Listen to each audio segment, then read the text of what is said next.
Di akhirat tidak ada orang masuk neraka gara-gara penyakit kusta.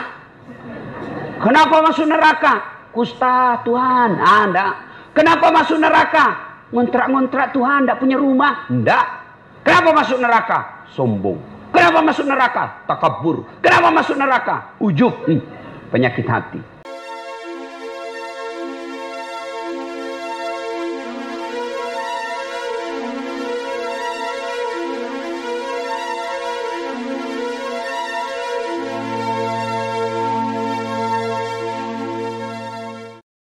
Suatu kali Nabi bertanya kepada sahabat, saudara-saudara sekalian, dalam dirimu ada segumpal darah. Apabila segumpal darah itu baik, maka baiklah seluruh anggota tubuhmu. Tapi apabila segumpal darah itu rusak, maka rusaklah seluruh anggota tubuhmu.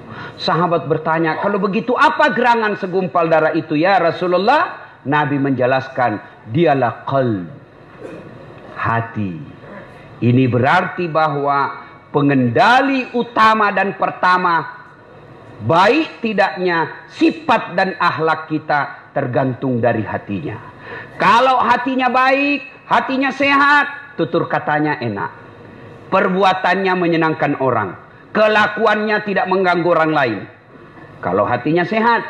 Kalau hatinya sakit, tutur katanya tidak enak didengar, kelakuannya merugikan orang, perilakunya menjengkelkan orang. Kalau hatinya sudah sakit.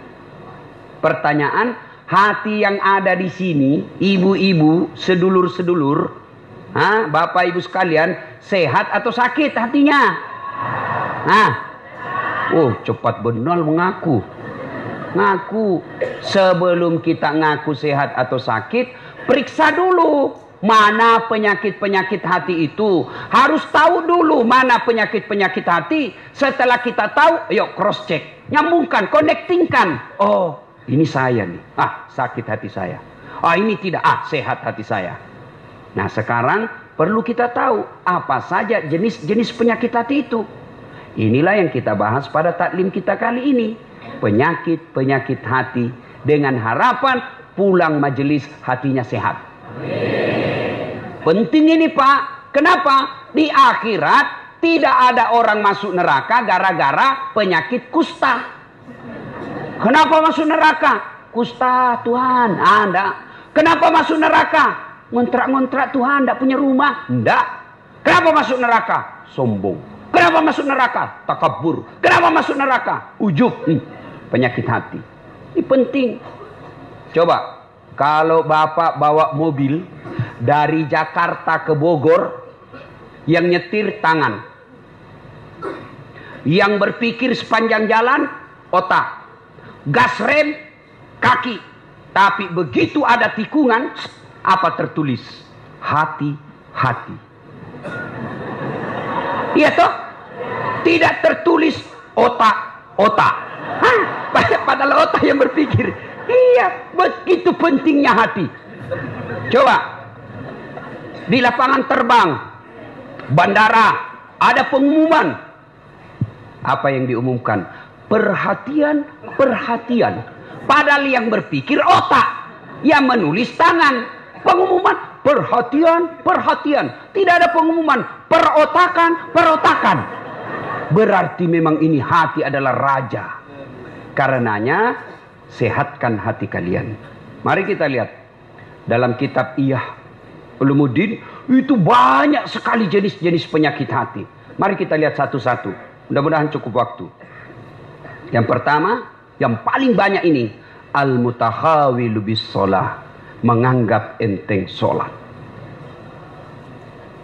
Mana yang disebut menganggap enteng sholat? Mereka yang sudah tahu sholat 5 waktu wajib, tapi mereka tidak mau melaksanakan. Inilah puncak kehancuran hati manusia. Karena ada orang begitu.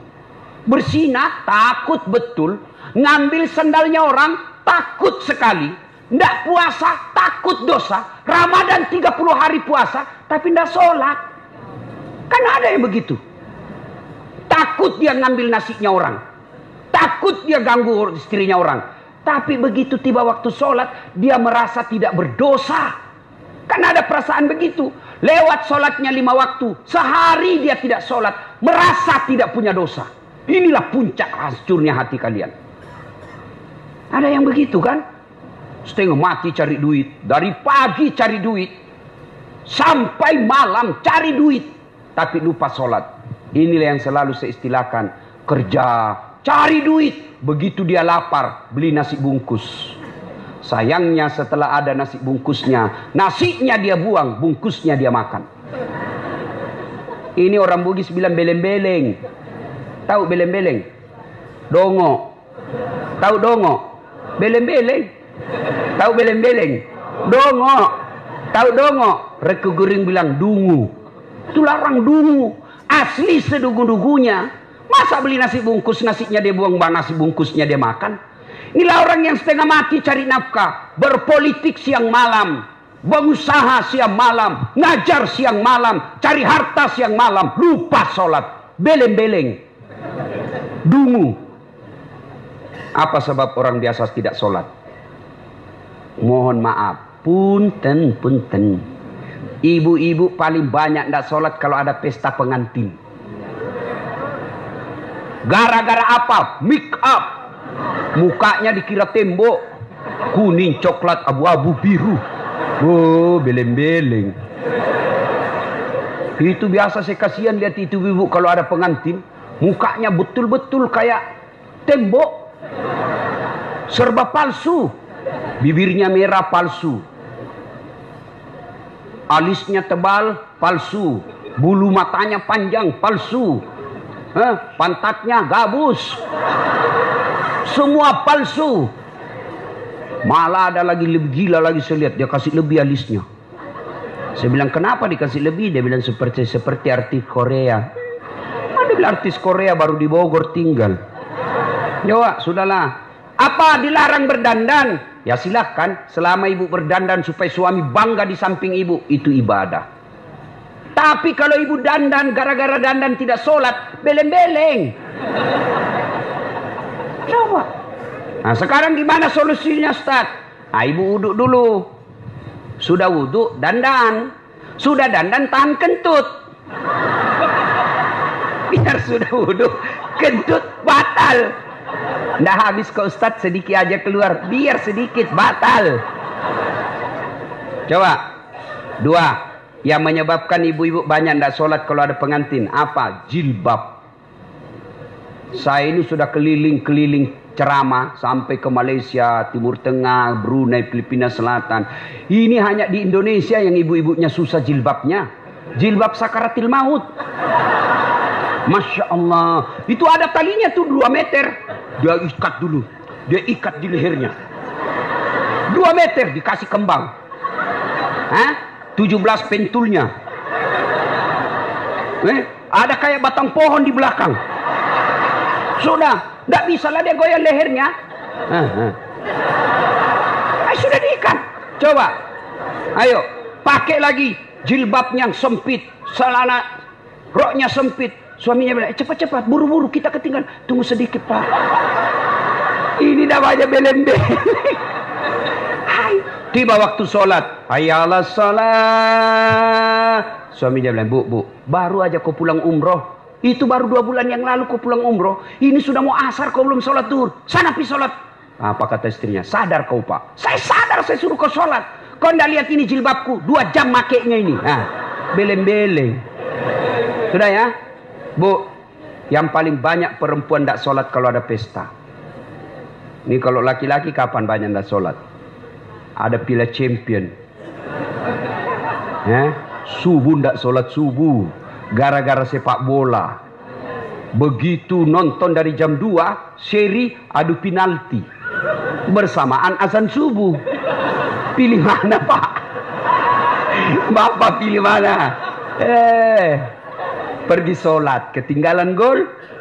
Nonton, ketinggalan sholat. Akhirnya apa? Diambil sajadahnya, sholat depan televisi.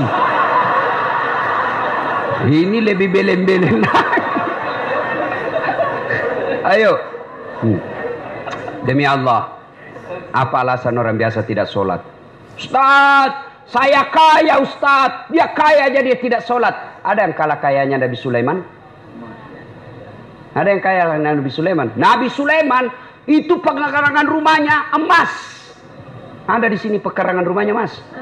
Paling kalau orang Bugis, kalau paling kaya giginya dikasih emas. Coba. Dia cakep Ustadz. Ada yang kalah Nabi Yusuf? Ayo. Tuh cakepnya Nabi Yusuf. Bayangkan cakepnya itu manusia. Ibu-ibu disuruh ngiris-ngiris bawang. Suruh lewat Nabi Yusuf seperti Pragawati. Yang kalau di atas apa itu? Catwalk. Lewat Nabi Yusuf. Ini ibu, Masya Allah, ini bukan manusia, ini cakep betul. Tidak sadar, dia iris tangannya, dia tidak rasa begitu terpesonanya dengan mukanya Nabi Yusuf. Segagah-gagahnya Ustadz Das'ad. Jangankan ngiris bawang, kentut aja hilang perhatian. Coba, gagahnya Nabi Yusuf, tapi tetap taat beribadah kepada Allah. Saya kuat Ustadz, binaragawan. Ada kala Nabi Musa. Nabi Musa itu bu, kalau dia kunci badannya, tembus itu bulu-bulu di bajunya. Kalau dia kunci badan, terlempar songkoknya. Kalau dia tinju orang, belum sampai tinjunya sudah jatuh itu musuhnya. Ini orang Bugis bilang karate do, karate campur doti. Doti itu magic. Coba, hebat. Saya cerdas Ustadz. Ada yang kalah cerdasnya Nabi Nuh. Sampai detik ini tidak ada orang arsitek bikin perahu di atas gunung. Semua mereka bikin perahu di pesisir pantai. Nuh alaihissalam di atas gunung bikin perahu. Cerdas, tidak sombong, tetap sujud beribadah kepada Allah. Apa lagi? Ada apa alasanmu lagi? Tinggi pangkatnya Ustadz. Ada yang kalah pangkatnya Rasulullah Muhammad SAW. Beliau adalah penghulu para nabi. Penghulu para nabi. Kekuasaannya waktu itu bukan cuma Makkah Madinah, sebagian dunia itu taklukan Islam waktu itu dibawa kekuasaan Rasulullah Muhammad SAW. Apa yang kita mau alasan tidak mau sholat? Jelas. Demi Allah, tidak ada keselamatan bagi mereka yang menganggap enteng sholat. Ustadz, saya ini merantau Ustadz dari Sumatera. 30 tahun sudah saya di Bogor Ustadz. Tidak bisa lepas dari kredit. Rumahnya susah. Masih ngontrak-ngontrak Ustadz. Periksa sholatnya. Anak saya nakal betul Ustadz. Periksa sholatnya. Kalau sholat baik, mustahil Allah sengsarakan hidupmu. Tuhan apa yang bikin sengsara hidupnya orang yang baik sholatnya? Saya sholat Ustadz. Betul kamu sholat, tapi tidak ikhlas. Hayya 'alas shalah, asar lagi. Barusan duhur. Kok tidak ikhlas bos? Ayo. Saya ikhlas Ustadz. Mana ikhlas sholat duhur sudah dekat asar? Ikhlas kan namanya itu. Ayo. Mana ikhlas sholat asar sudah dekat maghrib. Satu kali wudhu itu sudah sholat asarnya. Itu juga maghribnya. Mana? Maka kalau hidup kita susah, jangan cari kambing hitam. Lebih periksa sholatnya. Saya sholat Ustadz, kenapa hidupku susah? Betul kau sholat, tapi sholatmu main-main. Tidak semangat ketemu Allah. Allah.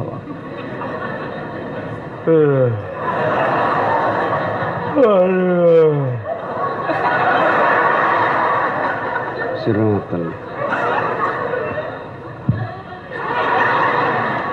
Ada yang sholat seperti itu. Ada. Sholat kayak ditiup angin. Allah.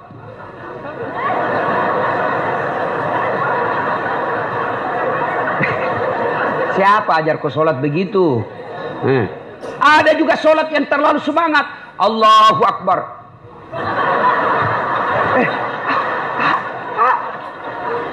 Ibu ketawa karena membayangkan diri sendiri lah.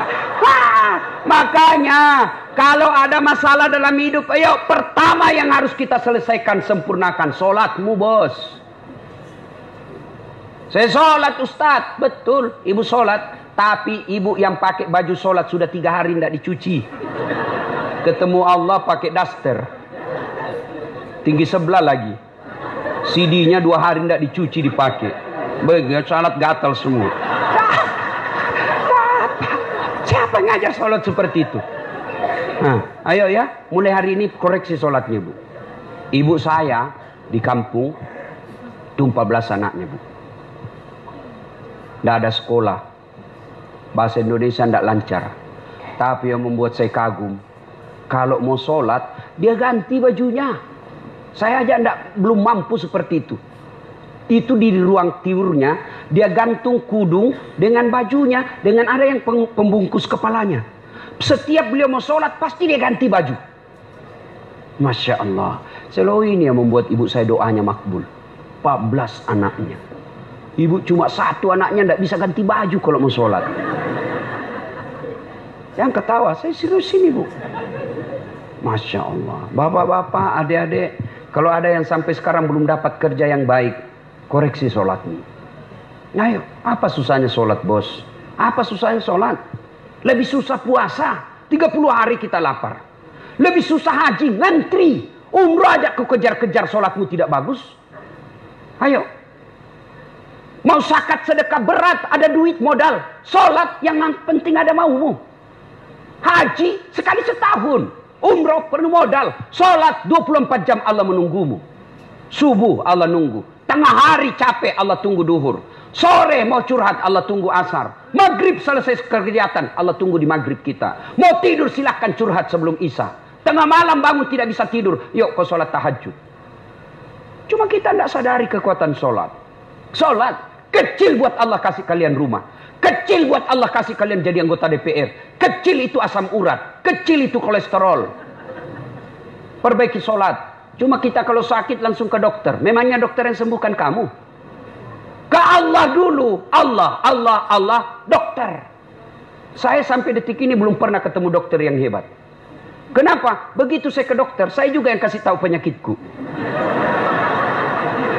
Assalamualaikum Ustaz. Waalaikumsalam dok. Kenapa Ustaz? Ini mencret-mencret saya dok. Kenapa bisa? Dalam hatiku, ya urusanmu. Karena kau dokter. Masa saya yang kau tanya? Allah. Tanpa bapak beritahukan, ibu beritahukan, Allah sudah tahu penyakitnya ibu. Yang dokter hebat itu baru muncul, pasti mencret Ustaz. Itu hebat itu. Tapi yang tidak. Iya. Maka bapak ibu sekalian, perbaiki sholat. Dah, itu tetangga saya Ustaz, tidak sholat. Tapi kok rezekinya baik. Proyeknya lancar. Oh jangan salah. Memang duitnya banyak. Mobilnya mewah, rumahnya megah, tapi apa yang ibu bapak tidak tahu? Istrinya selingkuh, suaminya membalas. Banyak kita lihat orang kaya, tapi menderita batinnya. Duitnya banyak, dihormati di kantor, dimuliakan di kantor, tapi sampai di rumahnya dilempar piring sama anaknya masih SMP. Itu sudah banyak duitnya, tapi tidak ada kebahagiaan rumah tangganya. Banyak duitnya, tapi tidak ada bisa dia makan. Duitnya 7 miliar, tapi dilarang makan nasi. Apa enaknya? Dilarang makan nasi, dilarang makan karedok. Apa? Yang bisa dia makan hanya ubi rebus. Duit 7 miliar cuma ubi rebus. Pret.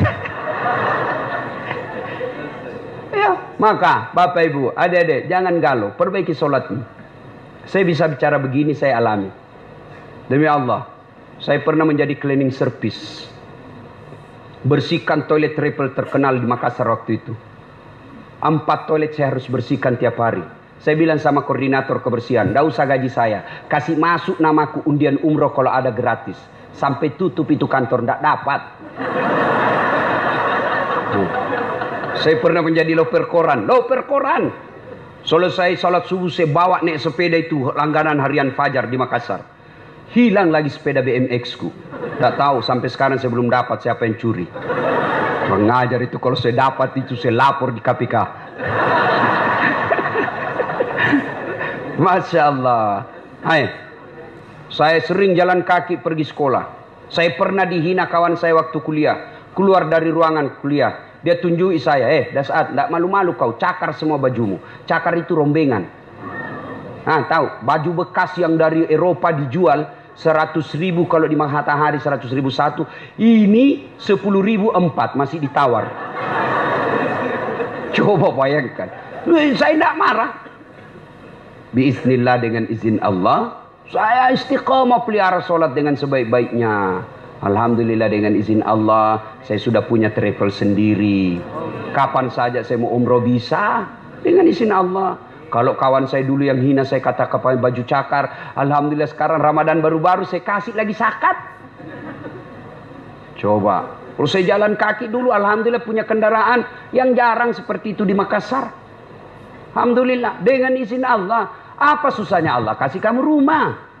Apa susahnya Allah kasih lunas utangmu? Kecil buat Allah. Yang penting sholat men, sholat. Perbaiki sholatmu, Allah yang selesaikan utangmu. Adakah manusia tidak ada masalahnya di dunia? Hah? Ini malah ibu-ibu penuh masalah, saya lihat mukanya ini. Mana ada manusia tidak ada masalahnya? Semua punya masalah. Ustadz, ibu pikir tidak ada masalahnya? Masalah saya besar. Mau kawin lagi tapi takut sama istri. Semua punya masalah. Alhamdulillah Allah tidak berkata, Das'at kalau ada masalahmu kau jadi anggota DPR dulu. Ada masalahmu kau jadi gubernur dulu. Ada masalahmu kau jadi profesor dulu. Tidak. Allah cuma minta, Das'at ada masalahmu ista'inu bis-sabri was-salah. Sabar, perbaiki solatmu. Saya yang selesaikan masalahmu. Itu janji Allah, bukan janji caleg. Oh, kalau caleg dijanji anda boleh kita dijanji surga, dijanji juga kita surga. Nih kartu namaku, pilih saya. Ada masalahmu, punten, hubungi saya, sama-sama Sunda. Pilih, begitu terpilih, dia ganti nomor HP-nya. Ini manusia, tapi kalau Allah, ayo dek, ada masalahmu, perbaiki sholatmu. Ya, teman setan yang pertama, nganggap enteng sholat. Apa akibat dan hukuman bagi mereka meninggalkan sholat? Lain waktu kita bahas. Sekarang yang kedua. Penyakit hati yang kedua. Sombong. Ujub. Takabur. Borroh. Mau dibilang. Mau dikata. Itu penyakit sombong. Ingat sejarahnya iblis keluar dari surga? Ya? Apa penyebabnya? Apa karena dia miskin? Apa karena dia korengan? Apa karena dia penyakit kusta? Tidak. Ciptakan Adam. Allah perintahkan, wahai seluruh makhlukku, kau sujud di hadapan Adam. Inilah makhluk saya paling mulia. Iblis, malaikat sujud meskipun awalnya sempat protes.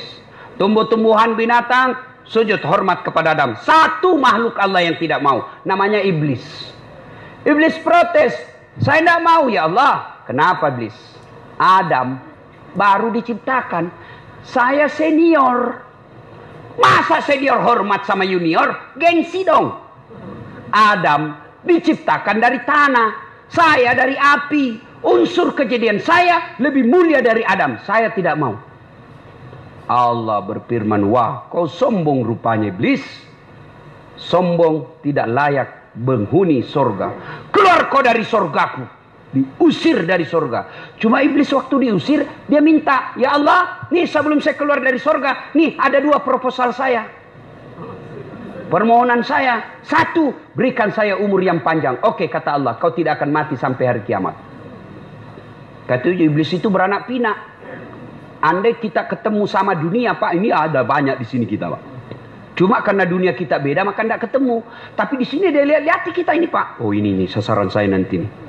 Pulang ini saya goda lagi nih supaya goda ini. Itu cuma tidak dilihat.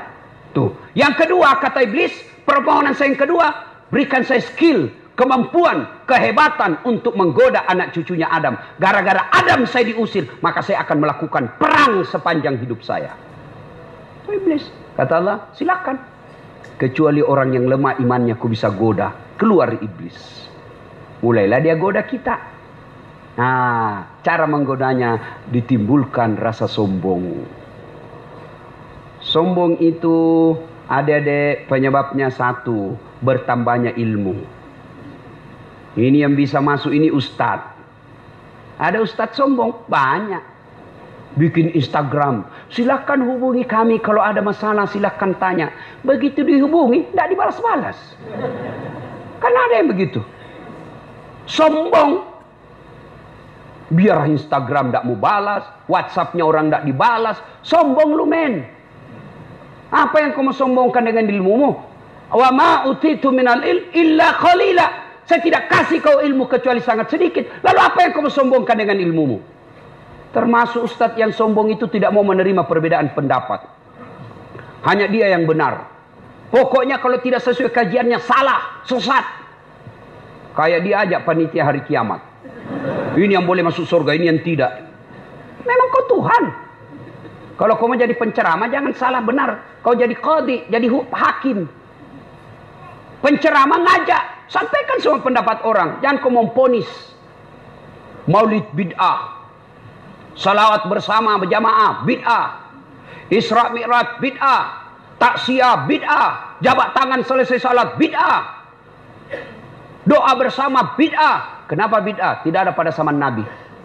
Tidak ada pada zaman Nabi. Bid'ah, bid'ah, sesat, sesat, masuk neraka. Masa gara-gara dengar ceramah begini kau bilang ki masuk neraka? Nenekmu punya neraka. Kasih masuk kita juga surga. Kan luas itu surga. Muat semua kita di sini. Kalau alasanmu tidak ada pada zaman Nabi, kau ceramah jangan pakai mic. Kan tidak ada pada zaman Nabi. Boleh pakai mic. Karena mic.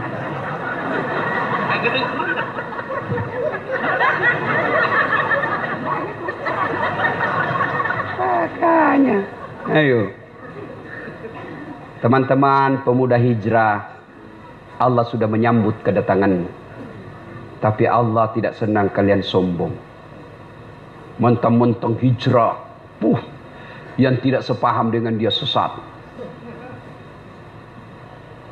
Belajar agamanya baru 6 bulan. Itu pun melalui YouTube, Instagram. Baru 2 menit habis kuotanya. Maham agama setengah-setengah. Saya dimaki-maki di Facebook, di wall saya. Ini Ustadz, ngaku-ngaku sunnah, ngaku-ngaku narakan sunnah. Kau tidak pelihara sunnah. Kenapa kau bilang saya tidak pelihara sunnah? Buktinya kau tidak pelihara jenggot. Ya mau diapa kalau tidak mau tumbuh? Gara-gara jenggot dia marah-marah sama saya. Saya sudah kasih minyak malah gatal. Dia bilang istri saya, bau betul itu kau punya mulut. Bukan mulut minyaknya. Sudah ya. Ada. Semua dianggap salah. Udahlah, yang paling enak beragama itu Pak. You yakin begitu, laksanakan itu yang kau punya keyakinan. Jangan kau salahkan saya. Saya selalu pakai istilah untuk menuju Allah itu 10 kau dapat dari mana.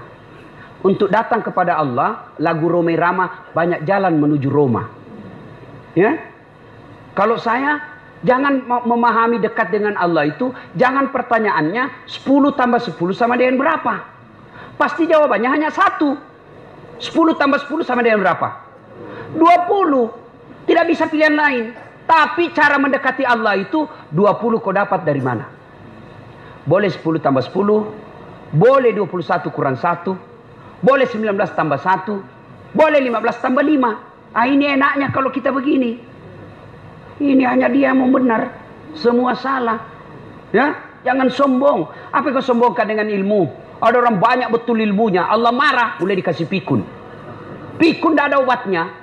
Selama ini dia pergi mengajar, diprotes sama istrinya. Pak, biasanya kalau kau mau mengajar, kau cium-cium jidatku. Ini sudah hampir 2 minggu tidak pernah kau cium saya. Langsung dia bilang suaminya, astagfirullah. Berarti siapa aku cium selama ini? Ternyata pembantunya. Apa kau sombong? Pikun kau tidak bisa bedakan istri pembantu. Jangan juga modus. Teman-teman pulang dengar ceramah ini, besok dia masuk kamar pembantu. Didapat sama istrinya, kukira kamu sayang. Jangan sombong dengan ilmu. Ya, pintu masuknya setan sombong. Yang kedua, apa nyebab sombong? Nah, bertambahnya pangkat jabatan. Dan sombong. Anggota DPR, jangan sombong. Kau jadi anggota DPR karena rakyat memilihmu. Hah? Jadi bupati jangan sombong. Kau jadi bupati karena rakyat milih. Tidak pilih. Wabillahi taufiq wal hidayah. Keluar kau jadi rakyat biasa. Apalagi menyebabkan orang sombong. Bertambahnya harta. Jangan sombong. Nanti kau seperti Korun. Banyak duitnya. Takabur. Tenggelamkan oleh Allah. Belajar dari Palu. Belajar dari Donggala. Aceh. Sekejap saja hancur. Jangan sombong. Apalagi membuat orang sombong. Bertambahnya ibadah. Yang tadinya malas sholat. Sekarang sholatnya bagus. Bukan cuma 5 waktu. Sunnah-sunnahnya pun oke. Mulai sombong. Jangan. Allah senang orang yang alim, tapi Allah tidak senang orang yang sombong. Puncak kesombongan tidak mau sujud di hadapan Allah. Dalam hadits qudsi Allah jelaskan, ada 3 temannya setan di dunia. Satu di antaranya ghaniyun mutakabbir, orang kaya yang sombong. Kaya harta sombong, temannya setan. Kaya ilmu, ilmuwan sombong, temannya setan. Kaya pangkat, pejabat, temannya setan. Tapi masih masuk akal. Orang masih, ya wajarlah dia sombong, dia wali kota. Wajarlah dia sombong, banyak duitnya. Wajar dia sombong, tinggi ilmunya. Tapi temannya setan. Masih wajar. Tapi ini sudah miskin, pengangguran, jelek mukanya, bau keteknya, sombong lagi. Bukan kau temannya setan, kau sudah jadi setan cilaka. Salatullah, salamullah ala toha rasulillah. Salatullah, salamullah ala yasin habibillah. Ibu bapak, saudara-saudara sekalian yang saya hormati. 1, teman setan itu penyakit hati, menganggap enteng sholat. 2, sombong.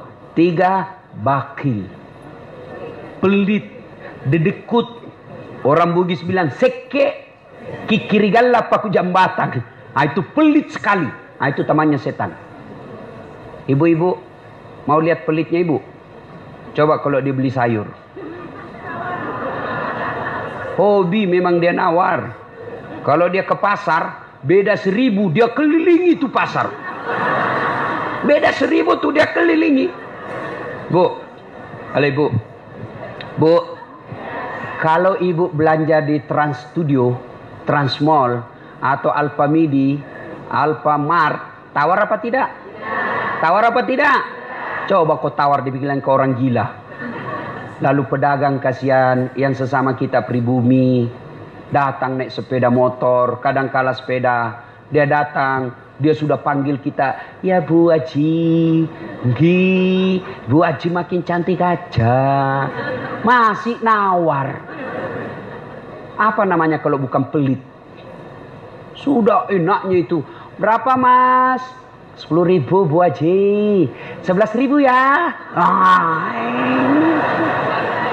Mantap. Kalau kan ibu-ibu yang suka nawar. Kalau bapak-bapak kan tidak suka nawar ya. Ibu-ibu tuh suka betul nawar. Bu, ibu bersedekah itu tidak mesti masuk masjid. Sedekah dengan niat. Mas, berapa mas? 15.000. 13.000 ya mas.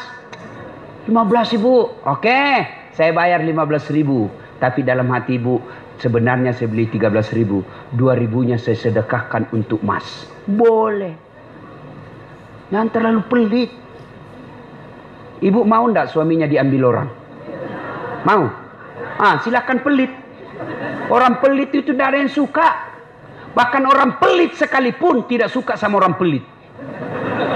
Benar pak. Begitu jeleknya itu sifat pelit, tidak ada yang suka.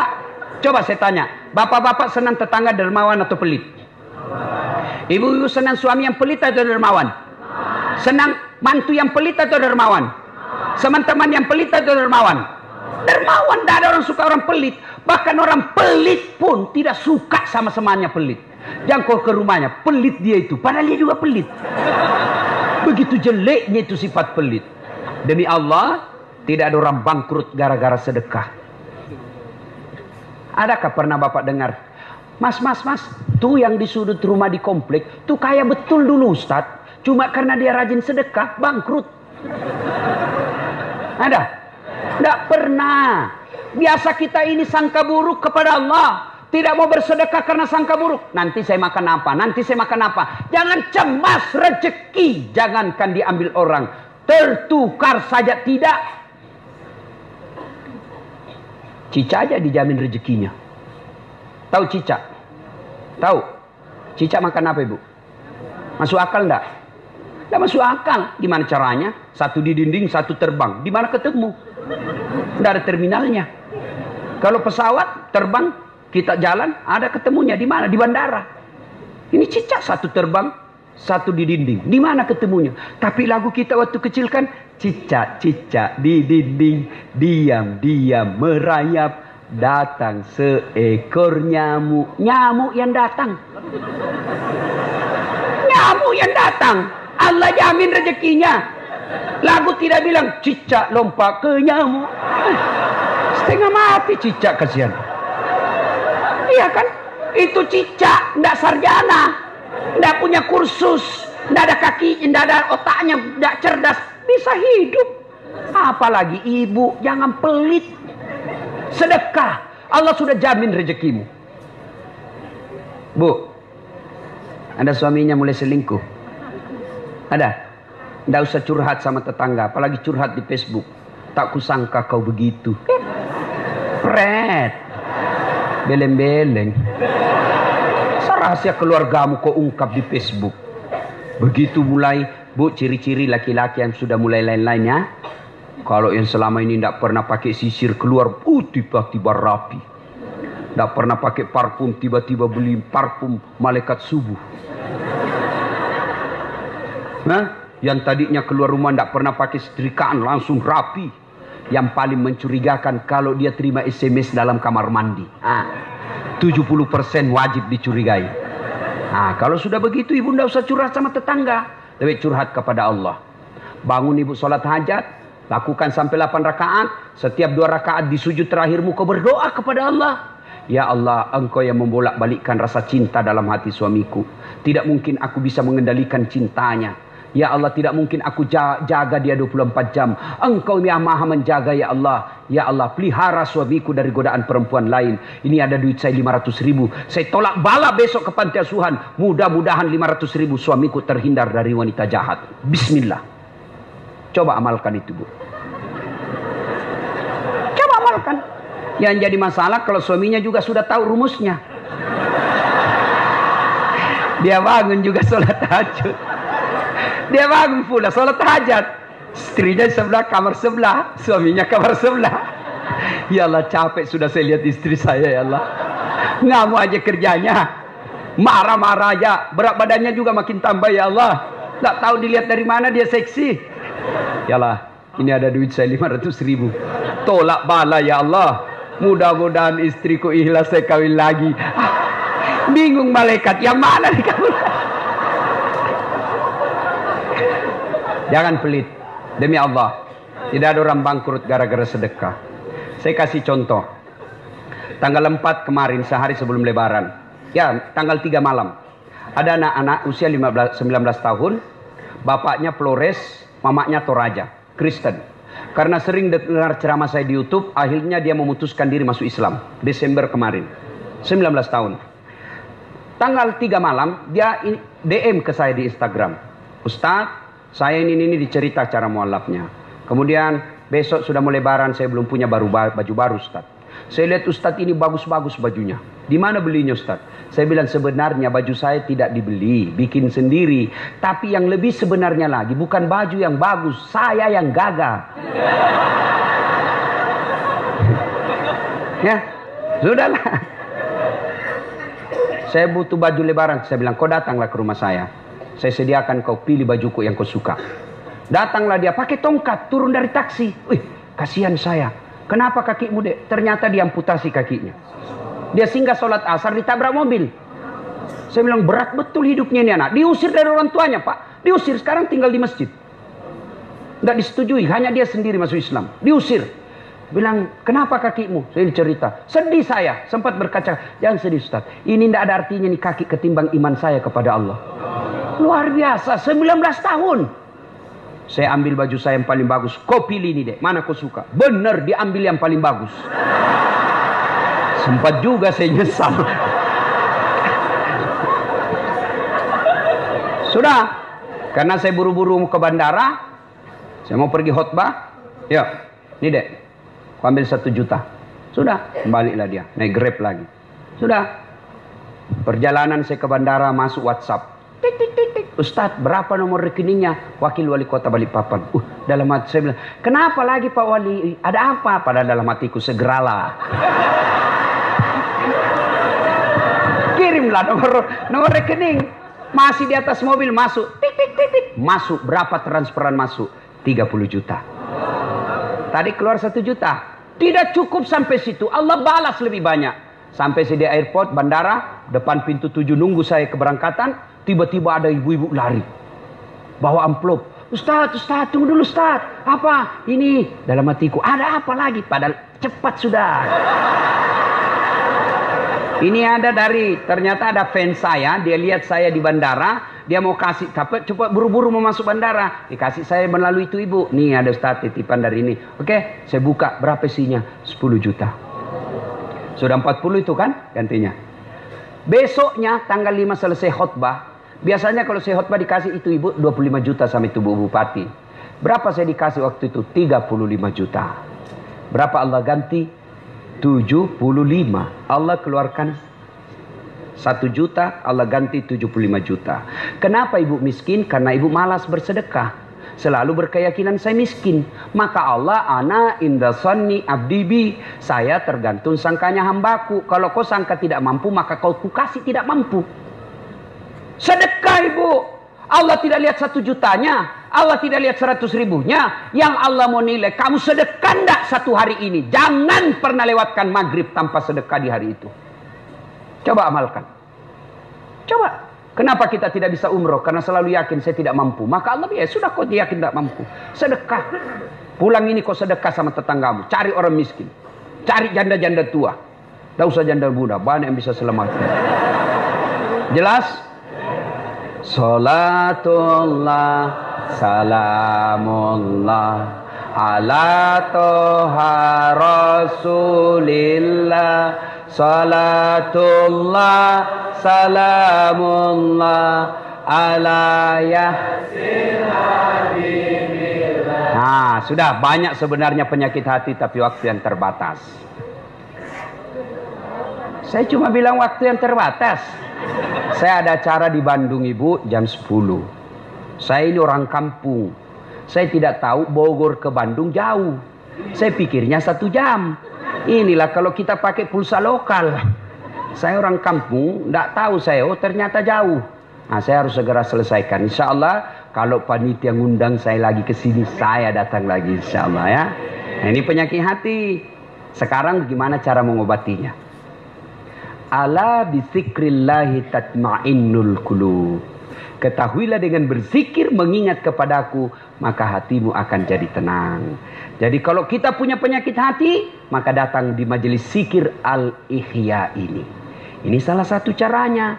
Memang ibu tidak dapat voucher. Memang ibu tidak dapat undian. Tapi apa yang ibu dapat? Ilmu. Tapi ilmu tidaklah terlalu menolong ketika ilmu itu tidak diamalkan. Amalkan yang Bapak Ibu tahu, maka Allah akan berikan ketenteraman jiwa, ketenangan hati. Kalau hati sudah tenang, itulah kekayaan kita yang paling baik. Ibu Bapak, inilah tausiah kita, mudah-mudahan ada manfaat. Kalau masih mau dengar ceramah saya, gampang. Silakan saksikan Tablik Akbar Damai Indonesiaku, TV One, setiap hari Sabtu atau Ahad, pukul 1 siang sampai pukul 4 sore. Ya, cuma agak lama itu nunggu. 1 minggu, maka ada yang cara gampang, tiap minggu bisa melihat, tiap saat bisa melihatnya. Gimana caranya? Ambil HP, buka aplikasi YouTube, tulis nama saya di pencarian Dasat Latif, keluarlah ceramah saya yang ratusan. Sudah itu jangan lupa kasih tanda begini, like. Jangan begini, ada juga itu ceramah dikasih gini, dicari ke malaikat pencabut nyawa. Kurang ngajar ini ceramah dia kasih tempel begini. Jangan, kalau kau tidak suka ya tidak usah kau komentar. Kita sama-sama Islam, masa kau kasih begini bos? Tidak enak dilihat kau kasih begini. Nah, cuma cepat habis kuota karena 1 jam. Maka saya berikan yang tidak menguras kuota, namanya Chersi, ceramah singkat. Gimana caranya? Follow saya di Instagram. Dasat Latif 1212. Dasat Latif 1212. Saya ulang, Dasat Latif 1212. Sudah ku follow, sudah ku take, kok tidak mau terputar ceramahnya Ustaz? Berarti tidak ada kuotamu. Hakul yakin kau tidak punya kuota. Saya Dasat Latif, asli Bugis, tinggal di Makassar. Tapi saya ini laki-laki jarum super, jarang di rumah, suka pergi. Tapi saya bukan laki-laki jisamsu, janji manis nyatanya palsu. Itu caleg gitu. Saya sehari-harinya ngajar di Universitas Hasanuddin, Fakultas Ilmu Sosial Politik, jurusan Ilmu Komunikasi. Nah, demikian, mudah-mudahan ada manfaat. Lebih dan kurangnya mohon dimaafkan. Sebelum kita akhiri, mari kita berdoa. Mohon izin untuk mengaminkan. Sebelum kita berdoa, mohon keikhlasan Bapak Ibu mengirimkan suratul Fatihah kepada Rasulullah Muhammad SAW. Khasiat dan keutamannya kita ikhlaskan untuk Bapak saya. Ila hadratin Nabi Mustafa Muhammad SAW. Summa hususil ruhil almarhum Abdul Latif bin Siapo. Al-Fatihah. Bismillahirrahmanirrahim. Alhamdulillahi Rabbil Alamin. Ar-Rahmanir-Rahim. Iyaka na'budu wa iyaka nasta'in. Siratal ladzina. Amin. A'udzu billahi minasyaitonir rajim. Bismillahirrahmanirrahim. Allahumma shalli ala sayidina Muhammad wa ala ali sayidina Muhammad. Alhamdulillahi rabbil alamin. Arrahmanir rahim maliki yaumiddin. Iyyaka na'budu wa iyyaka nasta'in. Allahumma ighfir lil mu'minina wal mu'minat wal muslimina wal muslimat al ahya'i minhum wal amwat. Innaka sami'un qaribun mujibud da'wat wa qadiyal hajat. Allahumma ighfir lana. Allahumma ighfir lana wa liwalidayna warhamhuma kama rabbayana. Ya Allah, Zat yang Maha membalas, balaslah segala kebaikan orang-orang yang telah mewakafkan waktu, harta dan ilmunya untuk kemajuan majelis ini. Angkat harkat dan martabatnya, wujudkan cita-citanya, bahagiakan keluarganya, dan jika kelak menghadap kepadamu, hadapkan dalam iman dan Islam. Ya Allah, Ya Rabbi Karim, Zat yang beri hidayah, berikanlah hidayah kepada kami semua yang hadir di tempat ini.